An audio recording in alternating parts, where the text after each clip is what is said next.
Marking up another person's essay is an excellent way to see what makes a good or weak essay and if they have all of the parts.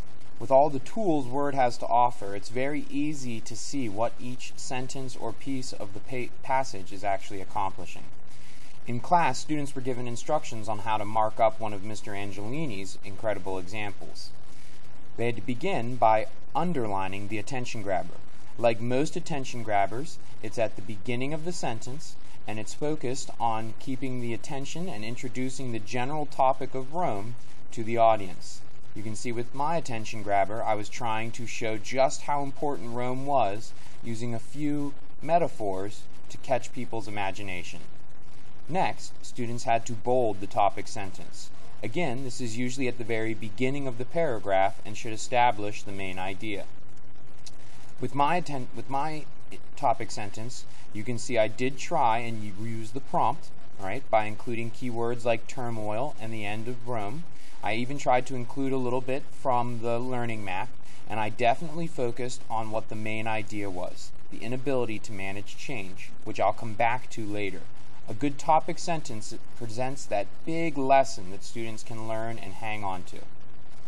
I next wanted students to change the font color of the two main ideas, the reasons I included in my passage. The first was that slavery was a critical reason. I wanted these to be in green. You can see it says slavery was the first critical reason. At least makes it very obvious. Students' writing should be the same way. When you skim through the rest of the passage, the second major cause lets us know that this sentence presents my second reason. I then wanted students to include the details that went with each. As you might expect, it's everything that comes right afterwards. And so the large estates were one part of slavery, the cheap cost of slave labor and its impact on technology was a second. When it came to the end of the conquests, I gave a few sentences to explain what that meant. This is one part that students often leave out. They introduce an idea, but they don't explain details and they don't show why it was important afterwards. It's very important we not just list a lot of reasons, but that we explain them as well. In fact, if you look at the screen, there's more red than there is green, and that's the way it should be. For this paragraph in particular, then students had to italicize the conclusion. You can see that the conclusion is much larger than normal. 3 sentences. Really trying to put an impact on how this matters is a good way to end a paragraph. Conclusions aren't just supposed to be a repeat of the topic sentence. They're supposed to apply the facts that we have learned. The first sentence was the connection between Rome and America. The second sentence is an example, as we've talked about, of how we see that connection in our facts.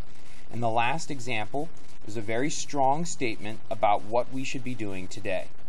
You can see I even tried to go back to my topic sentence talking about lights of civilization. Finally, I wanted students to highlight transition words and phrases. Notice that some of them are within the sentence.